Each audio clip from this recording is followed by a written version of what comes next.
Hey guys, how's it going? This is Mitch, and it's unboxing day yet again. Has it been so long already? Where has the time gone? And this one, I tried to focus a bit more. Um, I tend to get, these orders tend to be kind of impulse shopping a lot of the time, where it's like, ooh, I like this thing, and then I'll kind of build around it. This one was with more of an intent. I was trying to get some stuff for future revisits. So I want to have a good stockpile ready. So let's just get into it here.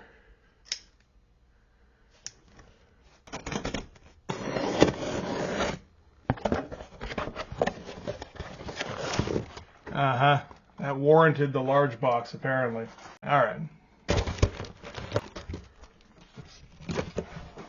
Okay, so first off, we have Cloak and Dagger. And so this got started because I decided to look into those Marvel handbooks, if you recall. And then Cloak and Dagger were in there. And the images for those were done by Rick Leonardi. And I'm like, wait, did Rick Leonardi draw Cloak and Dagger? And I looked into it, and yes, he did. And, I mean, once I saw this splash, I'm like, well, shit, I've got to get this one at least. That's fucking wild. No double splash. That's okay. And this is all Rick Leonardi. And this was his show. There was a miniseries before this of 4 issues. That was also by Rick Leonardi and the same writer, Bill Mantlo. So I have to assume they're the co-creators. So that's good shit. This is a little early. This is before his, what is this? 1986, 85, I think. So a couple of years before he started really doing fill-ins on Uncanny. And so his style isn't getting crazy like it will. And then I looked a little bit further into the series, and I saw that if I had to guess, I would say Rick Leonardi got tapped to work on something else, because he seems to be one of those guys that Marvel would grab basically whenever they needed a fill-in. And it's like, well, he's got his own issue now. It's like, well, yeah, but we need somebody good to do stuff. It's like, we'll get shittier people to fill in there, or like less reliable people maybe. That's the thing, because there's some interesting artists later on in this series. So I also got issue 7, which is done by early Mark Silvestri. That's always interesting. Ooh, that's some white paper. So early, but not so early that he's like green, because he started at Marvel in like 82 or 83 or something. So he's been in there for a few years. He's got a pretty good lock on it. He's about to go on X-Men, maybe within a year or so. And I got number 8. That's a different style, because that's drawn by Mike Mignola. Doesn't really look like Mike Mignola. This is, again, earlier in his career, when he's still got more of a Bernie Wrightson vibe going on. There's not much evidence of who he's going to be. You can see a little bit here in the shapes and the sort of proclivity to silhouette here. Stuff like this. You can see it a little bit, but it's still years away from what it's going to be. So interesting stuff. And then I got number 9, which is drawn by Art fucking Adams.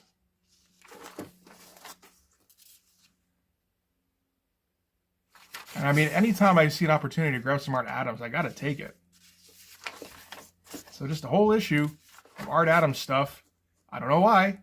I don't know why he did this. Why didn't they get him to fill on X-Men? Who knows? That might not even be why this is all happening. And there's an issue in there of Brett Blevins. I didn't get that one. I like Brett Blevins, but I don't need to, pay money for his stuff. Not too often anyway. So next up, we have Magnus Robot Fighter 2 through 4. So I don't know if you remember, but I did have issue 1 already. And at first I thought, well, that might be enough for a revisit. And then it kind of occurred to me, like, you know what? These are story driven. And this is a story arc. This is a 4-issue story arc. So I might as well, like, do that first arc and, like, really get into it and see if it separates itself from what else is going on, like at Marvel and shit. I'm quite sure it does in many ways with what's going on at Image. That's a nice opening splash, though, eh? For a Valiant book. Again, the colors look like shit. Well, I don't like this business. The arms look fine. And then you get in here and it's just like bland. Looks like it's colored with pencil crayons. So, be interesting to see how the story turns out, because I think all these early issues were written by Jim Shooter. Oh, but they don't list it at the front. Listed at the back. Yep, Jim Shooter, penciled by Art Nichols. There's a couple of series that are penciled by Barry Windsor-Smith. And then the next one we've got after that is Torment. So Spider-Man 2 through 5. With the Arachnite. Remember when Todd was trying to sell Spidey as the Arachnite? And these look like they're in pretty good shape. A little bit faded, but not too bad. So yeah. We'll do Magnus. So this is the schedule going forward, essentially. I'm going to finish up the X Factor thing. I'm going to try and finish it up tonight, actually. And then next week is Prophet. Then following that, Magnus. And then following that, Torment. So that'll be an interesting comparison, I think, with what should theoretically be good writing and bleh art versus what's probably god-awful writing and excellent art. This is a reprint? It doesn't look like it's original. It doesn't say anything about it being a reprint. Okay. Also got number 3. I remember checking these out back in the day. And it's feeling really weird and not Spider-Man-y at all. It's like, I didn't know comics could do this. And I don't know that they should. I still disagree with this kind of content for Spider-Man. I don't think it's right. I don't think it's, like, it's not like moral outrage kind of thing. It's just like, this is like gauche. It's just tacky.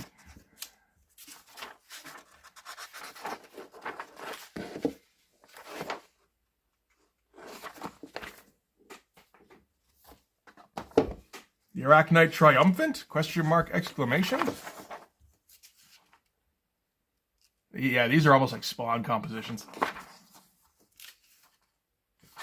So yeah, what the hell's going on with the lizard here?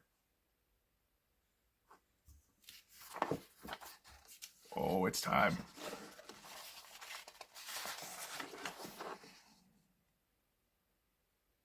And I have not looked at any of these since 1990. And I don't even think, because I was staying at my friend's place and saw them there, I don't think he had them all at the time. He might have only had a couple. Okay, so next up we have the Executioner's Song, which I haven't decided if I'm going to do a revisit series on or not. We'll see down the line. I don't need it anytime soon, but this is an interesting time. This is late 92. This is the part 1 of the Executioner's Song. I had a few parts of it already. This is basically filling it out. This is November of 92, and it goes until January. So we're talking about Image has been going since May, right? And this is Marvel's first big X step since then. This is about the best they can muster. And this is kind of the best artist they have at the time. So on Uncanny, they have Brandon Peterson, who's good these days. But back here, he's not good enough, really. It's okay. That's about as much as you can say for it. X-Men, you had Andy Kubert, who is competent, but doesn't look great. In my, I didn't like him that much. His stuff looks a bit unfinished. I don't like his pointy fingers. I don't like his pointy chins. I don't like how all the faces look the same and they all look like they've been beaten flat with a frying pan.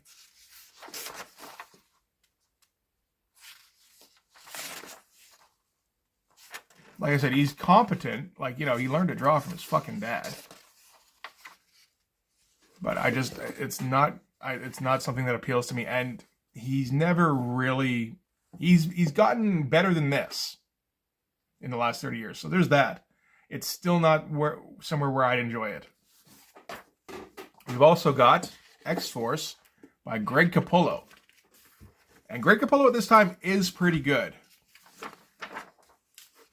He's certainly one of the better guys among the X series.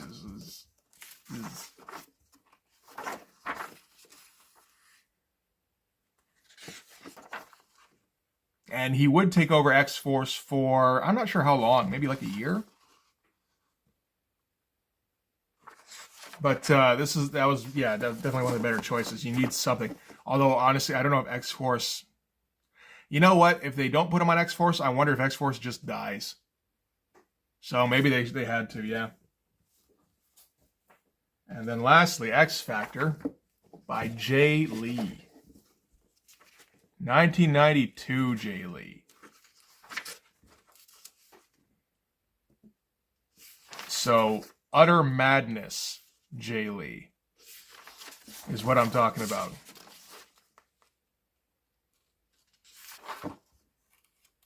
Uh-huh. That I'm looking forward to.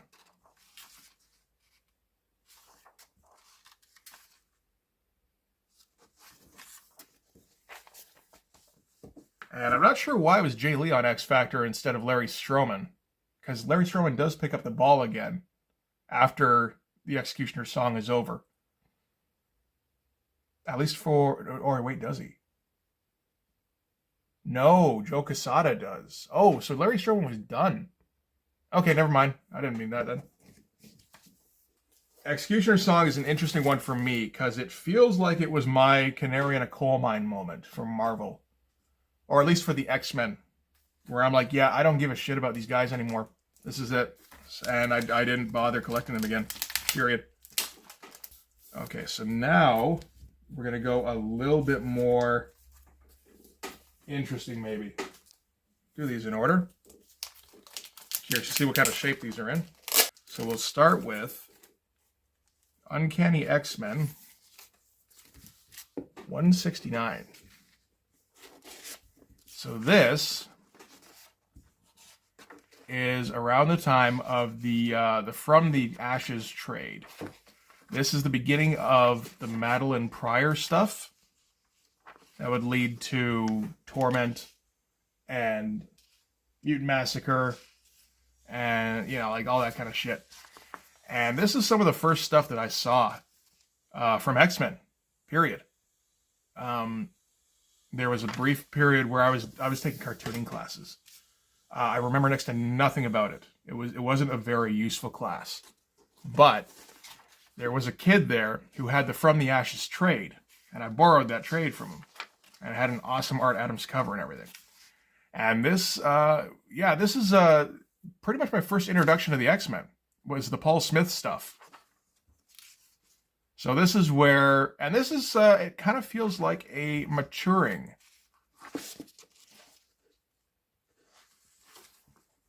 Or I don't know, a different kind, like, it feels like the Dave Cockrum stuff before this, the John Byrne stuff, was like classic comic book adventures. And this stuff feels like it got a little bit darker. This is where Angel gets kidnapped by the Morlocks and taken underground. And, you know, the X-Men have to go and rescue him as Storm has to fight Callisto for leadership of the Morlocks. And she nearly kills her doing it. And we've got a few of these issues I already have. We've got Wolverine trying to marry Mariko. We've got Scott romancing Madeline, and a bit more maturely, perhaps. It would have been done previously, in like the Stan Lee days.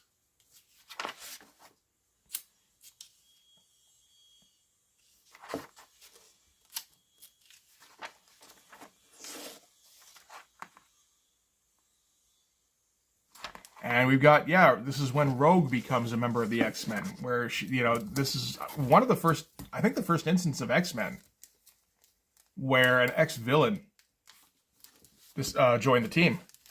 And you had the whole thing of like the team doesn't trust her and she has to earn their trust. And it takes a little while, which is some good stuff. And it's all got this fantastic Paul Smith artwork.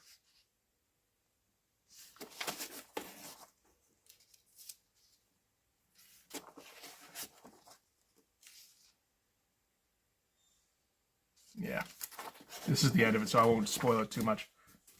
And it also leads right in to the JRJR era. So this is the first JRJR stuff on X-Men, and this is just the beginning of his run. He takes over for a few years after this.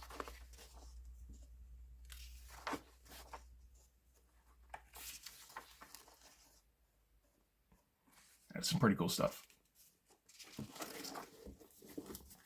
But I think the Paul Smith stuff kind of added a little bit of that air of sophistication to it.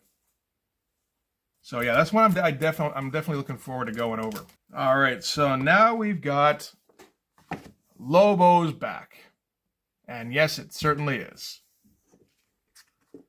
And this is, of course, Keith Giffen, Alan Grant, and Simon Bisley.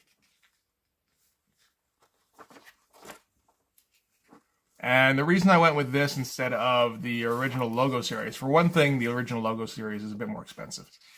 And of course, if I can go cheap, I prefer to. For another thing, this is when Bisley has a grasp on how he wants to draw Lobo. Because if you look at the early Lobo series, he doesn't really. It takes him a while to kind of slip into it. This is like full-on Bisley Lobo. This is the Lobo I remember seeing covers for and seeing ads for it and Wizard and shit. And it's just fucking nonsense.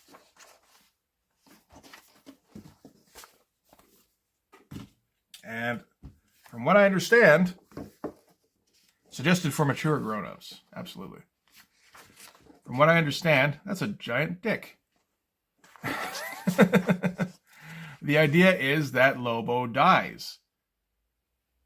And he gets sent to heaven. And he's like, no, you need to send me back down to Earth. And they're like, no, you're dead. You're resting. Just enjoy it. And he's like, fuck you. and he gets himself kicked out of heaven by doing shit like this. Playing a harp with a saw. Going, Jesus, Jesus, Bobies is banana feta fofieses. It's so fucking dumb. It really appeals to me. So yeah, he gets kicked out, and naturally, if he's going to get kicked out of heaven, he's got to go to hell, right? And they send him back up even quicker, because they're just like, fuck no. And then eventually they go, fine, we'll send you back to Earth. But they don't send him back to Earth the way he wants to go. He gets to go back as a bad girl. With one extremely masculine arm. Just the one, though.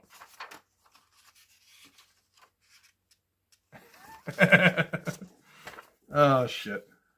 This is one I did not read back in the day. Sam Keith cover on this one.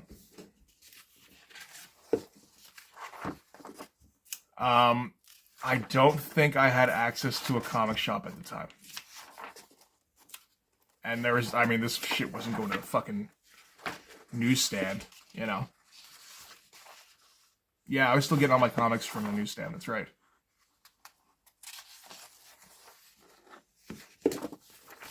So, never got a chance to really read it. So, kind of looking forward to that. This is probably the weakest cover of the lot, too. This is a bit of a shame. But oh well. It's not like he's going to skimp any on the interiors. Not a lot, anyway. He might be rushing a little bit at this point. Is this Bisley? Angel Giffen plot breakdowns. LaChristian Alamy. This is not Bisley. It's close in some respects. Yeah, interesting. Oh, wow. And they even because they put the names on here, like DC would do, and then they just don't put them on this one. Fucking dirty. All right. So now I got one that is just really an impulse thing. I don't know why I decided to snag it, really. This is Epic Magazine, number 19. So, Steranko cover, and so Epic, yeah, this thing's falling apart. Like, it was like $3. It's like, yeah, no, I kind of want an issue of Epic Magazine. And, yeah, so it's like mature content. It's all sorts of just weird stuff that would never make it into Marvel at the time. Is this... This isn't Mobius, I don't think. I feel like Mobius did do some Epic stuff. Pepe Moreno. All right. Followed by... Oops. That's how Pepe Moreno... It's good stuff. It's very European looking. Followed by Kent Williams. Is that Kent Williams there? That looks gorgeous.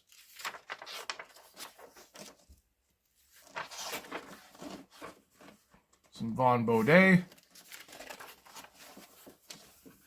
Okie dokie. Not really my thing, but sure.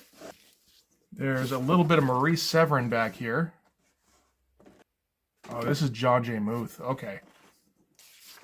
That's not bad. And this one is Maurice Severin. Maurice Severin just kind of knows her shit. Man, she's good.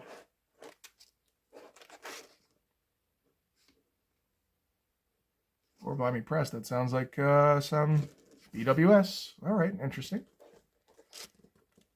Robert Gold. Yeah, just like weird stuff. Jeffrey Jones. That you wouldn't normally see being put out by Marvel. I'm going to have to be careful with it. Because, like I said, this thing's falling apart. I think I've actually made it worse in the short time I've been flipping through it. Oh, yeah, it's completely off. Oh, fuck. That's what you get for $3. Yeah, I'm going to keep that one in the wrap, I think.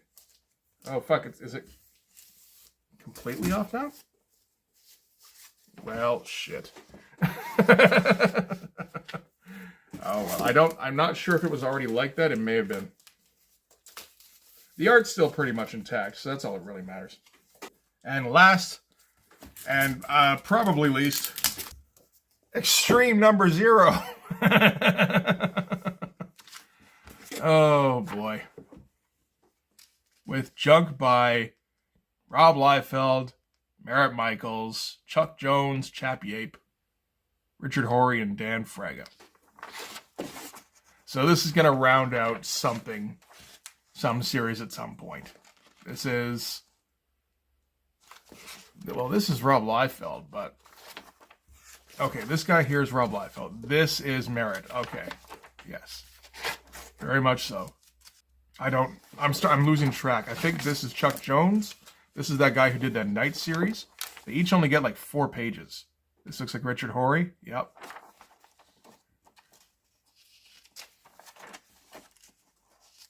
This is Chap. Okay, Chap Yape. And Dan Fraga. This is latter day Dan Fraga, I think, like 95. Oh, no, it's still just 93. Oh, this is early Dan Fraga.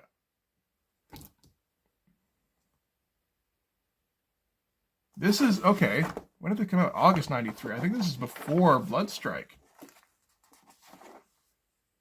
Yeah, that is Rob. Okay. Merritt, Chuck Jones, Richard Horry, Chap Yape, and Dan Fraga. He doesn't look too different these days. He still wears the that cap. Man, we're just gonna get all of them, man. There's Eric Stevenson. There's Mr. Say Your Prayers himself.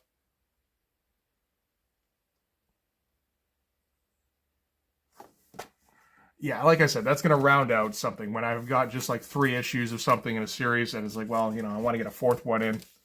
We'll do Extreme number 0 that week. Why? I don't fucking know.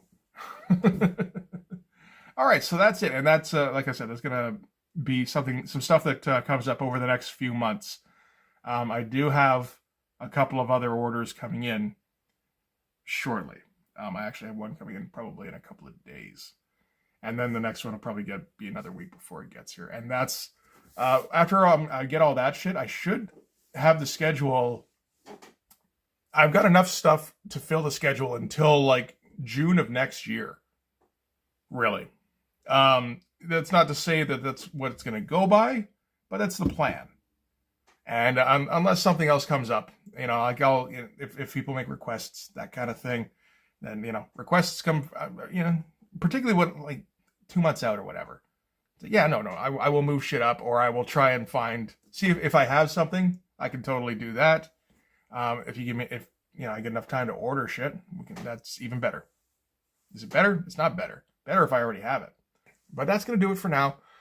So yeah, some exciting stuff coming up. I'm kind of looking forward to getting to it.